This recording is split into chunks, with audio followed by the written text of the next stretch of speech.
All right, recording's going, and just want to real quick review our resources so far on our open forum calendar.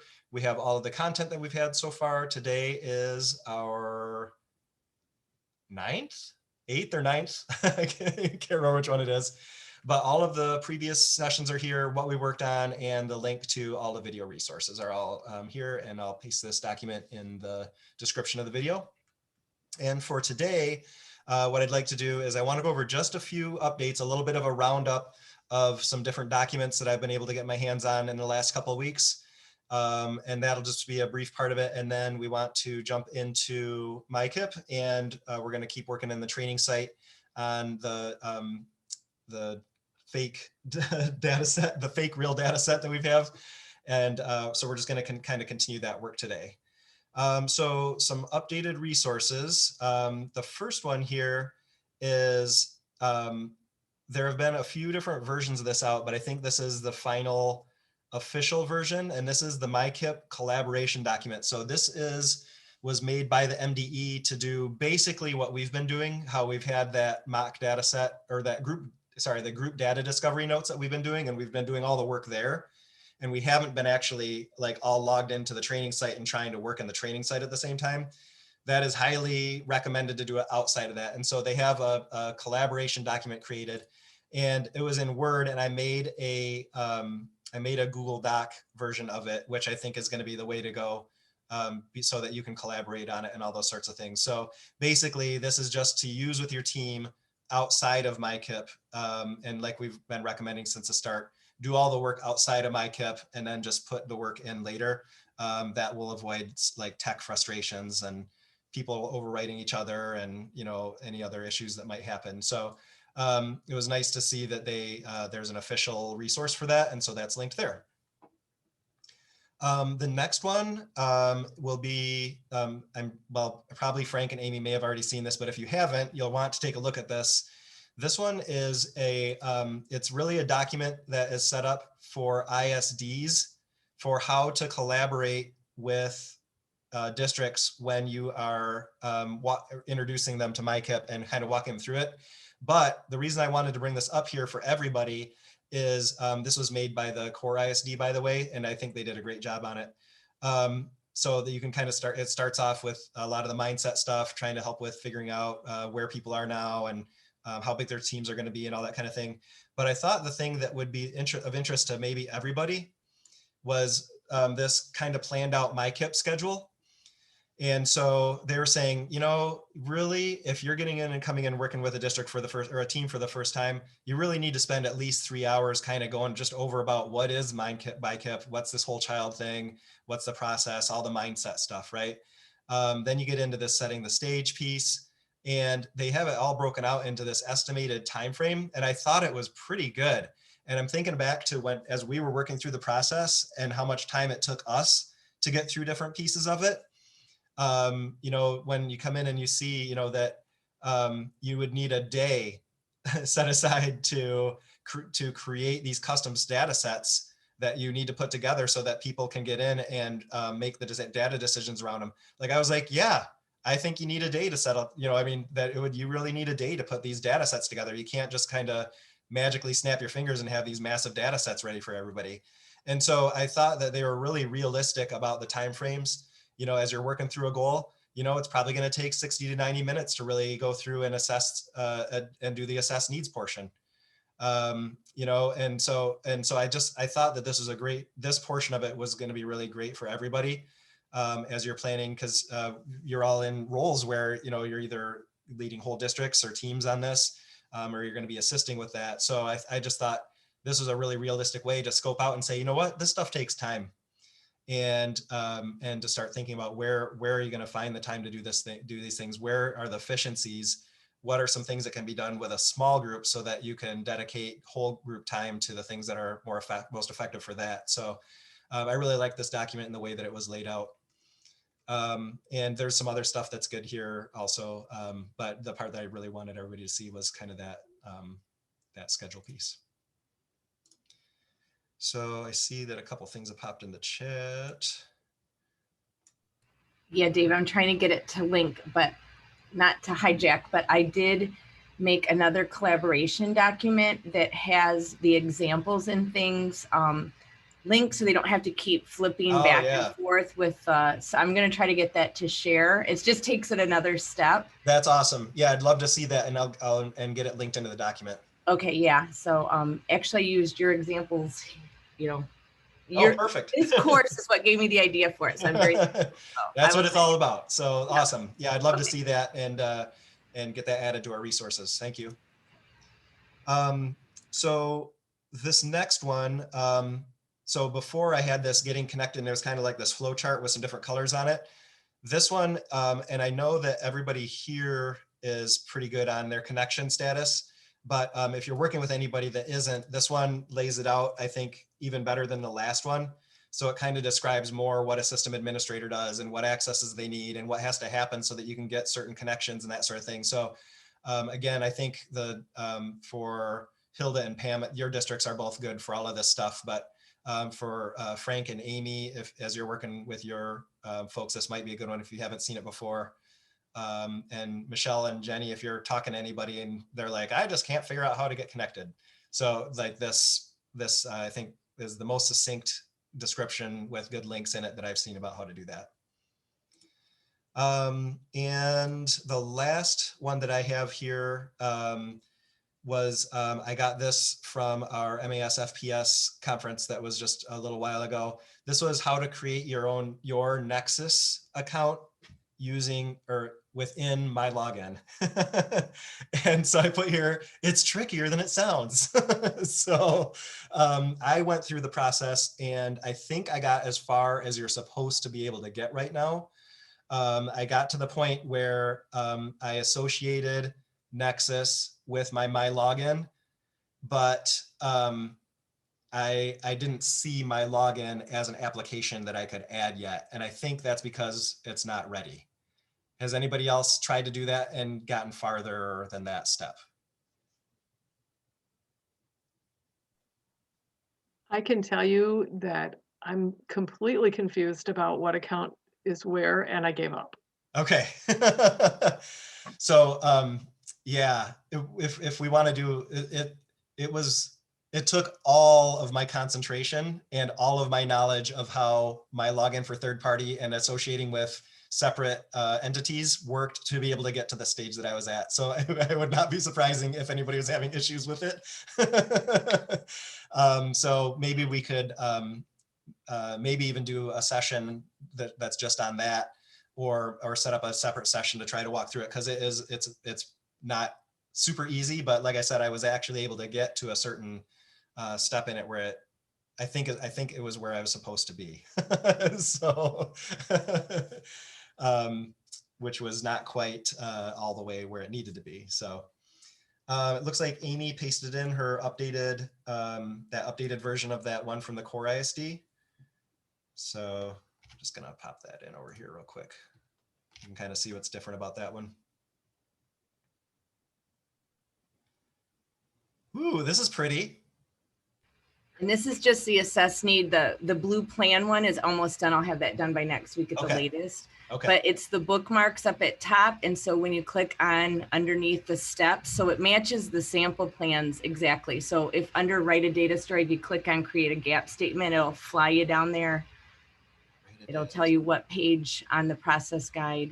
Oh, nice. And then it has the examples cut and paste right from the sample plans, which I know are not gold star exemplars, but they're better than nothing. And I think districts do need to see what that can look like. And then in the district information is the Google Doc where you just type your own and could cut and paste. Yep.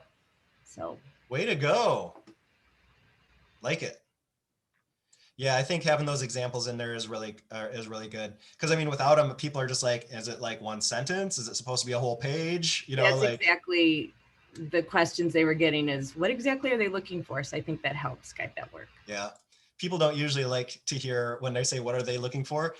They don't usually like to hear, well, this is your plan. So what do you need to put in there? Like that, just so you, pro tip is don't ever say that.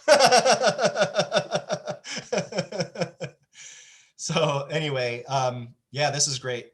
Awesome. I'm gonna get that linked in here right now so I don't have to forget about it later. So this is, I'm going to say similar, but with extra detail and examples.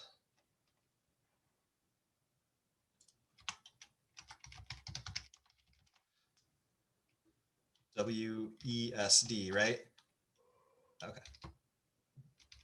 WSESD, Oh, West Shore, yeah. close, West Same. Shore. There we go. All right, awesome. Thanks for sharing that, Amy. All right, I think we are ready to jump into MICIP then. So I'm gonna stop sharing my screen so you guys don't have to see me fumbling to log in. I was logged in, but apparently I was idle too long. So I'll get logged in here real quick. Before we get started on this, was there anything that anybody wanted to talk about, catch up on, share that we haven't talked about yet? Anything like that before we jump into it? Dave, is the training site still functional? It is. Okay. Yep. Yep. Do we And still need to use Edge to get on it? so you don't. You can use the other one, but what I would suggest is whatever you use, you do it in an in private or an incognito window, because otherwise it's gonna it'll try to keep you logged into your Reese Puffer account. You know what I mean? So it's hard to get to it. That's why I had trouble. Okay. Yes. Yeah, Yes. So that's if you it should work in either Internet Explorer or Edge, but whichever one you do it in an incognito window. So right now I'm actually in Chrome, but it's in an incognito window. So I'm going to share my screen again.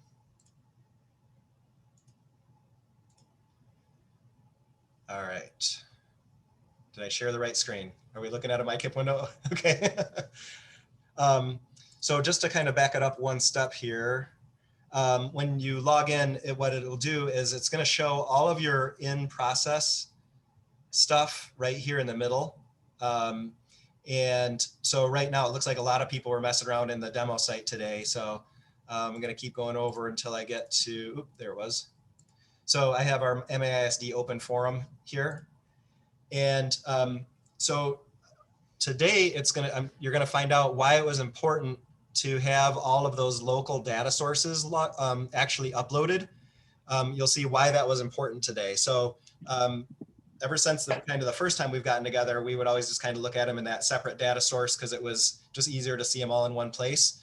But you'll see today why it's important to make sure that all your data is uploaded and available, and being able to go back and reference that. So where we are so far is we have a data set that really focused on wellness and student mental health. And so we have all of our different items here. One of the main pieces that we did after we worked through the data discovery. So all of these are the examples that we've had all along for our data discovery. When we got to the root analysis, the part to do root cause analysis, the first one that we did was we actually used the fishbone diagram. And just to kind of show that kind of nonlinear feature, we then took the fishbone diagram and we put that back into our data set as a new piece of data to inform the work that we were doing. So we took that fishbone diagram, we put it back in. And so that being able to kind of go back and use things that you learned someplace else and put it back into the system is I think one of the nice features.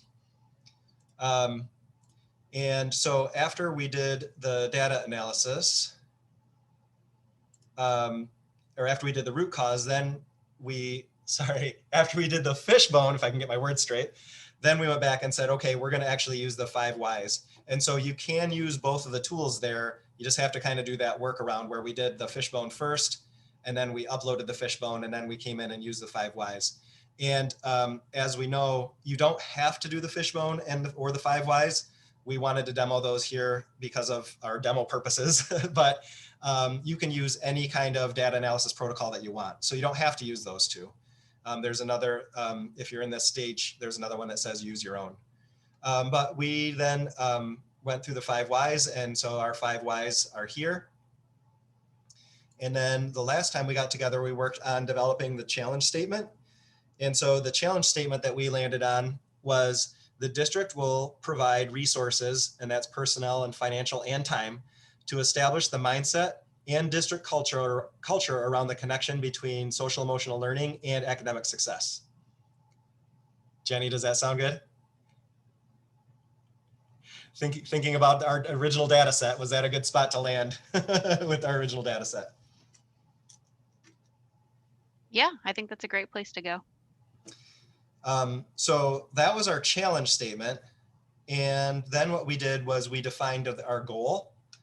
And so this page here, when you get to the part about defining your measurable goal, what it'll do is it will list your the area that you were looking at. And so ours has the unoriginal title of MASD Open Forum, so I can find it easy. But it'll usually say something like social emotional data or English language arts data or those sorts of things. But you can come in, you can see what our current data story is. You can see what our current challenge statement is. And last time we went ahead and we defined our goal. And so we discussed, and during that discussion, which if you're really interested in it, you can see it in our last video. We basically came up with the fact that there's lots of different ways that we could write a goal around this. We wanted it to be measurable, and we wanted it to be tied to one of those data sets that we had earlier.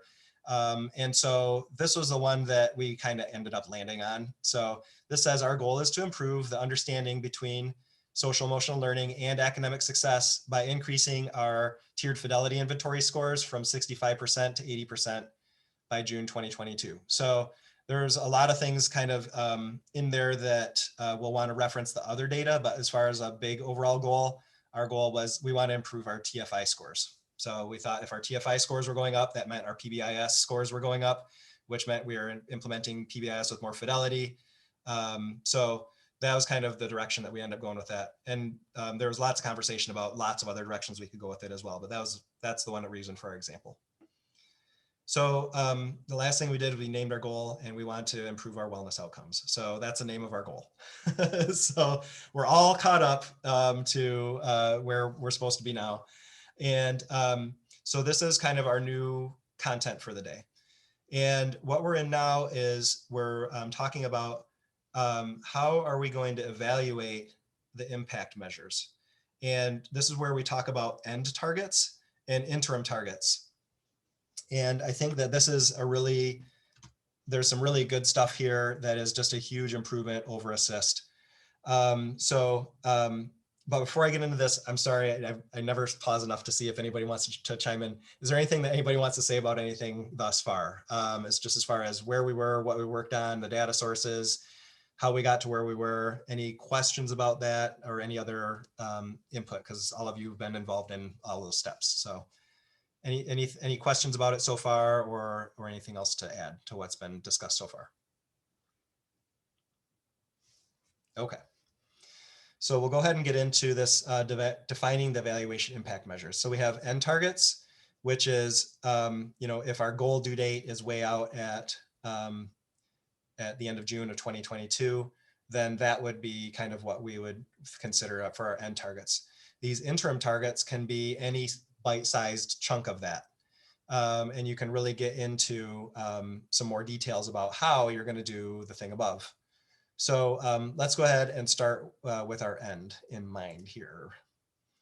So when we click that, it's going to pull up and it's going to remind us what our goal is at the top. And then the really cool part, if we are in the quantitative realm here, it will actually list out, here were all the data sources that we have uploaded. So this is that part where it's important to think about the grain size of data that you want to upload. So you see all our stuff's here. Here's our social emotional learning fishbone diagram that we updated. Here's the MyFi ACEs scores that we looked at. Here's our tiered fidelity inventory data, right? So everything that we uploaded back on that very first screen shows up here as something that we can put in a measurable objective around. And so this is where, this is similar to the objectives in Assist. But much, much, much more flexible. If you remember trying to do this in Assist, they had this like formula that you had to like A plus B had to equal C, and it always ended up being like Q. So So yeah, this method is going to be, I think, much better. Yes, and Frank mentioned this, having good naming conventions is going to be really important. So if I just put, you know, data 1, data 2, data 3, we'd be out of luck. But I think the way that we named these was really helpful. So I think our naming convention ended up being pretty nice. So so that's the quantitative side. And I think that our end goal, based off of what we said here, is going to end up being quantitative. But if you don't want to have a quantitative end target, you can have a qualitative end target. And it just gives you a little bit more flexibility. It just says, so instead of going from, do you want to increase or decrease a certain value by 1%, it just leaves it more open-ended. So it's like basically saying, well, what do you want to do? And so I think that that's pretty nice. And then you can just put in, if you have more to explain, you can explain it here. So I like how, you know, that if you want to put more detail, that's always optional. I like how it ties back to our original data sources. There's just a lot of stuff here that I think is going to be really beneficial. So for us, if we just look at our goal, really what we want to do is we want to see our tiered fidelity inventory increase in value by 15%, right? Does that make sense to everybody? And so I'm not sure that we even need to put anything additional on that. I think that one is pretty self-explanatory. So I'm going to go ahead and click add measure. And so that then gets listed as one of our end targets. If we wanted to, we could put in additional measures. And so one of the things that was discussed last time was maybe we need a different kind of survey that is surveying people about their readiness to implement different things, or a survey that was trying to get at what are their perceptions of current implementation. So there was a lot of different things that we talked about. And so we would be welcome to add more of those. So let's say that we wanted to develop a new survey, and that was around our readiness to increase our learning about social emotional learning or student well-being. What we could do is we could literally give that survey, and then we could go back and upload the survey results as a new data source, and then we could add a new measure around that survey. So that's another kind of example of that nonlinear function that you can get here. So if through this process we're like, you know, we need more data, well, you don't have to stop the process. You can keep going with the process with what you have, and you can come back and add in additional data as you need it. Dave. Yes. I think at that point, I'm reading between the lines, and I just want to be sure. You have to have a data piece to proceed. Yes. And right? So that's that. So exactly. So like, let's say if we went in to try to add the measure, and we were like, oh, you know what? We want to, like what we talked about at the last meeting, we want to go to this for this end survey. Well, if there's no end survey to select, you can't tie the goal or the measure to a piece of data that you're trying to measure. And so you know, I think technically let's see. This is our, we want to do a survey. Let's see if it'll add it without it. Okay, it doesn't. So you do have to select that data source. So if we wanted to add our survey, then we would have to develop the survey and maybe give the survey, and then we'd have those results and we could upload them. Now, can you game the system? Of course. We can say we want to make a survey and just check aces. You know, nobody's gonna like tell you can't do that sort of thing. But you know, I think what it does do is it kind of it helps to keep you honest on that, and say, you know, in our situation, we would have had to develop the survey and actually have some initial data that we wanted to base it off of before we could technically add it as a measure.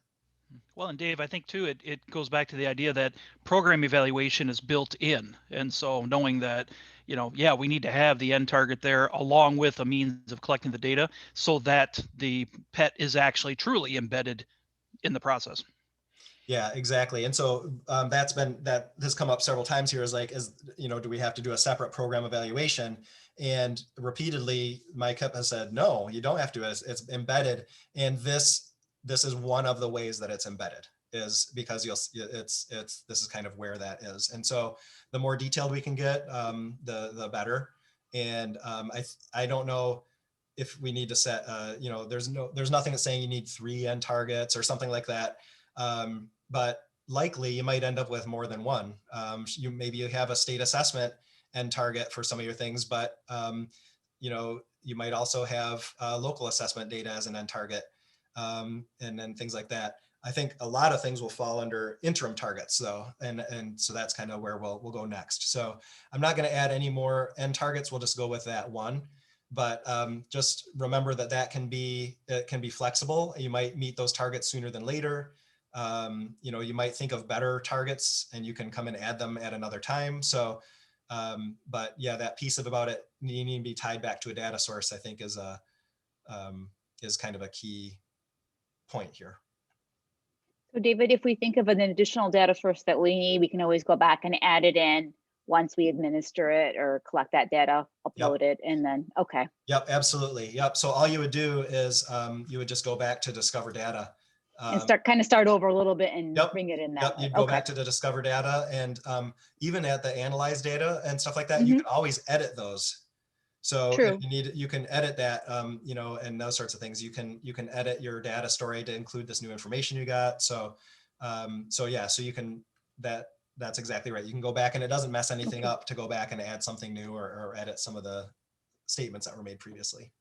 Okay. All right. Any other questions about the end targets or any other thoughts or ideas about how you might use those?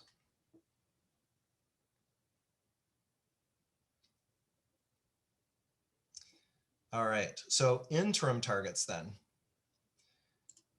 So it works very similarly, but this one, it actually gives you an additional feature.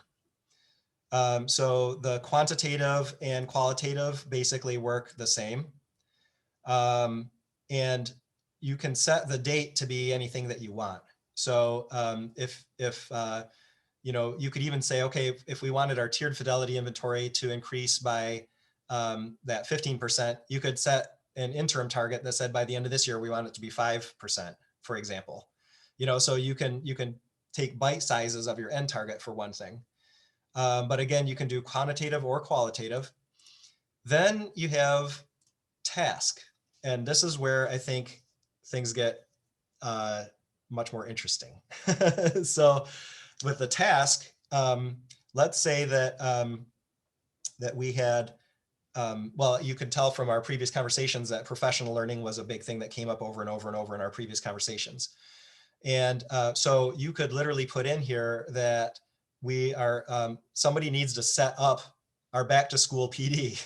Okay, so set up back to school PBIS PD for all buildings. So that's a task. We're going to go ahead and we are going to set that for, sometimes it lets you do the year. We're going to set that, we want that to be completed by August 3rd of 21, so that we're ready to come back to school. So you can set that up as a task, and then it says who's going to own that task. So now we're getting crossover into why you do want to have people have accounts. Even if you're not logging into the system, why you want them to be in the system. So we had talked here about setting up anybody that might be involved in the process. So all your team members, we had talked about, hey, just set everybody up for view only. They don't need to be able to do everything, because if you have everybody set up for view only, then they are going to show up when you as possible owners of this task. And I think this is just a really, really great feature, because it will actually give them notice that their task is coming up to be due. And so it would give them, so if you assign this to one of the principals, it would give them notice that that task is coming up. So here's more of that overlap of some of that administrative side of things about how to set it up and the people to put in and what levels of access to give to them. Now now this is where we need to know a little bit more about that. So if we just give everybody view access, this owner won't be able to update that to say that it's done. And so there's a certain level that you can give that is that says that they can complete tasks, or they can complete interim measures, or they can complete end targets. So those are some considerations about who you give those to. So if you're mostly assigning things to principals and other district admins, well, they're going to need at least a level to be able to complete interim targets, right? And so those are different authorizations that are in the system. So I think this is a really great and very helpful thing. And I think that this is something that is going to be used quite a bit if people understand what it is that they're looking at. Now you'll see that quantitative and qualitative interim targets aren't tasks, and therefore you can't assign them to somebody. So these are really looking more for measures of what you're going to do, where this is starting to get into how might that be accomplished. And I just learned that if you click off it, it disappears. If you click back into quantitative or qualitative, you'll have to type it back in. I want to make this one a task though, so I'm going to type it back in there. Dave, can you assign more than one owner, or is it only one? I am not, oh, that actually did come up at the last PD I was at. You can only assign one owner to a task. Okay. I was going to say I don't know, but I do know. They said that at the last, the MAS FPS meeting I was at. So if if we had a goal of increasing 15% on tiered fidelity inventory for each building, we might say each building is going to have their PBIS team engage in some summer work around this. So we might set up, let's say we have 4 buildings, we might set up a task for each of those buildings and then assign it to that administrator. That's definitely one way that you could do that. And let's get a little bit farther before we for sure say that's how we want to do that. Okay. Because there's other things that when we get to the activity level, we're going to be able to assign activities to buildings, individual buildings. Okay. And so we'll see what the overlap is there. Yeah, so Frank was saying maybe the district PBS coordinator is going to be the overall that's in charge of that. If we had those, that would be fantastic. That's right. And well, maybe that should be one of our goals. Hey. Assign funding for a district-wide PBS coordinator. So yeah, let's hold that thought, Jenny, because I think that there are places to assign tasks, but there's also going to be other places that at that activity level that it's automatically going to get assigned to buildings. So we'll see which one might work out better. But yeah, your thinking is right. That's one way that you could use a task for sure. So I'm going to go ahead and hit add measure here. And so we can see that this one is a task. We're up here. This was a quantitative end target. This one is a task. So we don't really have an interim target yet. We just have a task assigned there, right? And so that is assigned to Bill. So hopefully it won't actually email Bill, because he's probably getting a lot of these as one of the 5 people that can possibly get something assigned to him. So let's add another interim measure that's more along, we haven't done anything for qualitative yet. So any ideas, thinking back to our original data sources, what's something qualitative that we'd like to see change that maybe doesn't have to do with numbers and those sorts of things? What's something maybe qualitative in association with one of these data sources that we'd like to see change?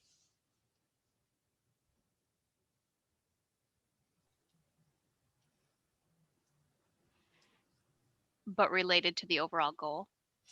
Yes. So so we're all under just this one goal right now. So that goal of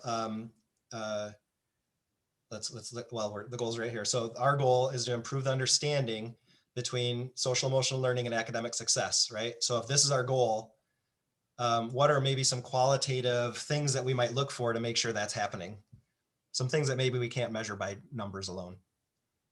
I think sometimes I find myself trying to describe degrees of engagement, or perceptions can often come forth in qualitative terms rather than numbers. If you're not running a survey, Yep. the the overall perception of the teaching staff is that we've accomplished this much, but we need to do this much more. It's soft data, but it's still information that can be valuable.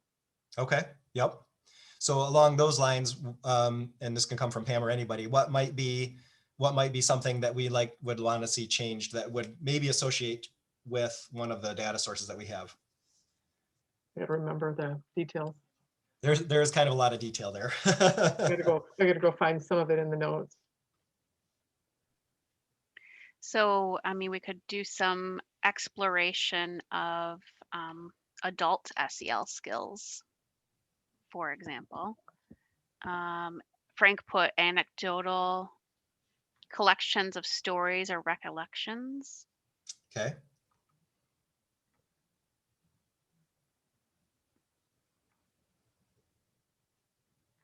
We've been trained to make everything quantitative, so this is hard.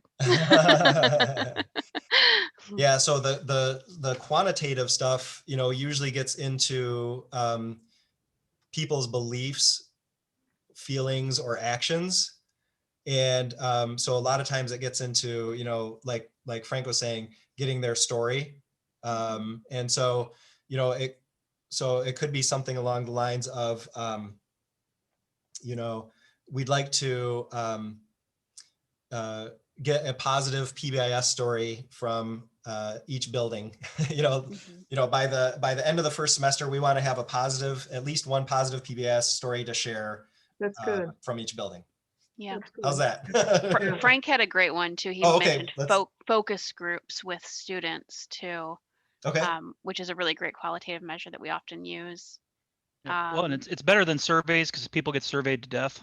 Yeah. So it's nice having, do some focal, type of things. Yeah, let's do Frank's. And so let's say that we wanted to do some focus groups around the student climate surveys, right? So we had survey results, right? Mm-hmm. So now we want to dig a little bit deeper into this. And so what's a desired change is, I think we would say something like, understand our student school climate results better through the use of focus groups with students, right? Yep. Very nice. Okay.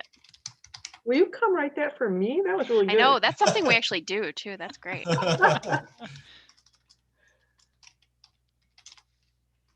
Understand.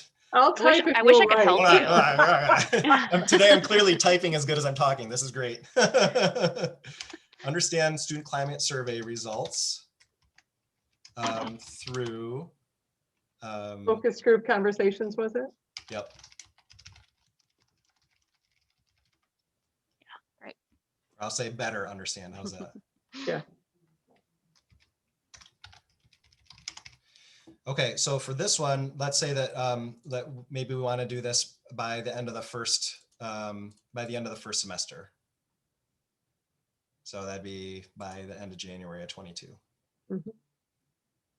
And if we wanted to, we could pull something specific, we don't have to do that right now, but we could look at the school climate survey and say, man, 20% of the kids, only 20% of the kids said they felt safe at school. I think we really need to, and then so down here we could say, we're really going to dig into why so many students are feeling unsafe at school. So you could put more detail down in the explanation. Frank, that was a really great suggestion. Thanks for rescuing us there, Frank. You're welcome. I was thinking in my head of bullying, because oftentimes you can't quite collect what you want on a survey, and yet you still may know, we have a bullying problem or we have a bullying issue, or I hear about it here and there, but you can't always, because sometimes kids won't bring that out in data or in surveys. So, but collecting the stories. Yep. So we have our qualitative interim measure. We have a task to get our back to school PD set up. Another task might literally be that if we set this and we're like, wow, this is such a great idea. I'm so glad that we set this as one of our interim measures. Oh, look, I forgot about this part. You can, this would have been quite helpful. Once you select that data source, you can actually go out and see what that data source was without having to dig back. Oh, that's funny. So yeah, so you can, so like for us, we might look at it and say, oh, we really want to dig into why so many kids disagreed about getting recognized for good behavior or whatever. What I was going to say about this one is, it's interesting right now. It's not I think in the live version, you can click on this and get back to seeing everything that you typed in. Right now, it's not letting me do that. But if we wanted to say, oh, we're going to have this focus group, we could now set a task to do that if we wanted to, right? So that's maybe kind of a little bit of a coupling thing that you can do when you know, as you're making interim targets, consider maybe also making a task to go along with them. You What know, if you click on that little pop-out icon next to the that's what task? opens up the data object. Oh, okay. Yeah. I think in the live version, this is set up correctly. I could be mistaken, but I think you David, where it click on says- add measure. Oh. That's what I was going to ask. What happens if we click add measure? Are we So- adding the documentation? no. You can add So your task there. add measure just it takes you. Brings that box up. Yeah, it comes back to adding another interim target or another end target. But yeah, I'm not able to open these to see the detail that we put in, but I'm pretty sure that's available in the live version. Will we need to type up or actually upload the evidence for this? Those stories, I guess, or that, you know, I don't know. Yes. Am I overthinking it? Nope. And we'll get to that part. There's a evaluation of your interim and evaluation of end targets. Okay. That happens later. Okay. So this is where we're just establishing them, and then later is where you'll be able to see your whole plan, and then you can actually complete portions of it, and that's where you can upload evidence or other things. A lot of times it has a little evaluation built right into it. So we'll see that when we get there, but it's later. Yep. Okay. I think that there's if this were at our district, we'd spend a lot of time thinking about, trying to really get down to the detail. If we're truly going to make this happen in the next 2 years, then what are the things that need to happen? What are the data sources that we're going to use? And we would just scope it out in good detail here. I could see having many interim targets and tasks assigned to for each goal. So I think that this is where a lot of the thinking is really going to kind of come into play. I think it's also it'll be good to see the next step, because some of it might be able to be accomplished there too, like we were talking about earlier with Jenny. So Can I ask one more question? I know, sorry, Sure. Frank. Nope. yeah, Okay. go ahead. So let's say we have this qualitative measure where we want to conduct focus groups, and our goal there is to better understand our school climate survey results. So we do that, and we have additional action steps that come out of that because we've gathered more information. Would you come back and add some additional interim targets or tasks at that point? Yeah, so let's say that you collected the data and you had a nice executive summary of that. I would go back and I would add that to our Discover data. Okay. And then again, maybe just kind of cruise through to see, did this change some things, or did it just give us some better ideas about what we might want to do starting at this level as far as some other tasks. And then at that point, you'd be able to complete that interim target, and that may lead to new interim targets. Okay, thanks. Yep. And so you can see where this quickly becomes like, this is something you want to work on monthly. It's a great monitoring tool, and I know when we called it out as 5 steps now instead of 4 steps, and monitoring always was typically the place that districts fell down, Yes. because we were great at doing data, great at making plans and all those other pieces. But yeah, then the monitoring, we never really, we didn't get to that very well. But this is a great place because it builds it in, all those components to, remind you, get emails. Hey, remember, you've got this coming up. You're going to do this, get that opportunity to celebrate those small successes, all those little pieces that philosophically we've known we're supposed to do, but generally they tend to fall by the wayside with everything else going on. So it's nice that they call it out here. Yeah, I agree. And if you stay on top of it with monthly meetings, then you can always kind of look at these pages, or there's other reports that are good for that too. But yeah, I think that, like I said earlier, I think this is going to be one of the parts that's pretty transformative. And like Frank was saying, we know how to look at data. I think I like the permission to look at different kinds of data now that we have, rather than state assessment data or just student assessment data in general. But I think that this is going to be really great. And I think that this whole idea of end targets and interim targets is is going to be a very, very useful tool for all of that. So I'm just going to give a quick preview then about the next step. I'm going to take a screenshot of this page because I can't copy these into my cheat document anymore. You know how I have to rebuild this every time, right? Because it disappears every night. So I have to rebuild this for our PD every time. And so I'm going to take a screenshot of the screen so I can get us back to this step. So if everybody could just pause for 1 second while I do that. Then we're just going to kind of wrap up by looking at where we're going to be going next time.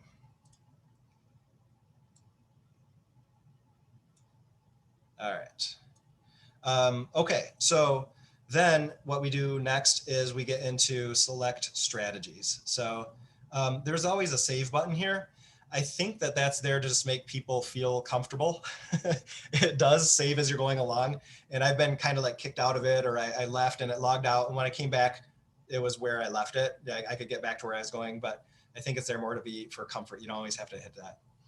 So I'm going to hit select strategies. And it's reminding us again about our challenge statement and what our measurable goal was. And here is where we get into add strategy. And this is where we're going to start next time, because this gets into the strategy bank. And I am not going to start talking about the strategy bank today. That is definitely a whole meeting conversation, and maybe even a couple. So that's where we're gonna stop for today. So I'm going to go ahead and stop sharing my screen and just open it up for general conversation. It can be about all the stuff that we worked on today. It can be about things you've heard or seen or other stuff that's out there that you think should be helpful that we should include next time. So just going to open it up for the floor.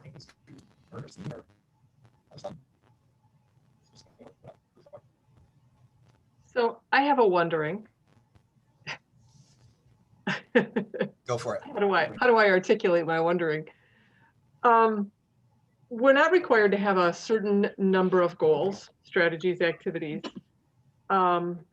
This could potentially become really, really robust, right? As we talked about back at the level of doing problem analysis and the fishbone and then the whys, we're going to have to be pretty intentional about which paths we choose and how many paths we choose to follow, because there is so much potential to explore there. Right. That I am more and more convinced to do this work outside of the program, right? Make those decisions outside of the program. And then while we might do, let's say me and my team do 5 different fishbones and 5 whys on different topics in the boardroom, I probably am not going to import all of those. I'm going to bring just the one that we choose to, follow through, right? The one that we're really going to focus our goal work on. So the more I watch this play out as I participate here, the more I realize the tool is going to be a repository, but those templates that have been made available more recently are really going to be helpful along the way. I guess that wasn't a wondering, that was just a thinking out. I was wondering all about my own thinking. There we go. Is anybody else seeing it the same way? I can't imagine a team sitting in front of this tool and filling this in over and over and over again while we work through all those potential scenarios. And then also, it can be a lot. And I will have people, I'll lose them. I will lose them before we're 20% of the way through the work that matters. Yeah, I'd welcome anybody else to respond first. I have something to say too, but I'll let other people talk first. This is the first session that I've been able to join, and I saw all the uploaded tools that you guys must have developed. So I'm thinking, as you guys were working, did it feel weird when Dave was kind of guiding you through it in a Zoom format, or did it feel reasonable? I mean, it was broken up in little chunks too. I feel like I'm benefiting off the learning that you guys have already done because I'm coming in now and kind of seeing all of the work that's already been done. I'll go ahead and chime in because I was just telling David this. I think that the bits and pieces have been helpful. There's so much here, like Pam mentioned. It can be very overwhelming, and I think I kind of have an idea of what's going on. A small piece of it, but just small pieces. The templates have kept us focused. Being able to go into the demo site and then into our own sites now that we all have access to them and slowly applying it. But taking it small and taking it really slow has been crucial. So Pam, I couldn't agree with you more. And I mean, if you think about what was it about, well, there was so much, but what was it about Assist that people didn't like? It was that endlessly clicking through things and, you know, like tech issues and it going slow and everybody was all in it at one time. And like, you know, I mean, all of that stuff. We don't need to do that at all. You know, like I mean, you could literally can run it all outside of out of the side of the process. Mhm. And then what do you use it for? Use it to assign it to those people. They can go in and they can, you know, when they get assigned to it, yes, they can go in and they can give their update or check their thing off or whatever.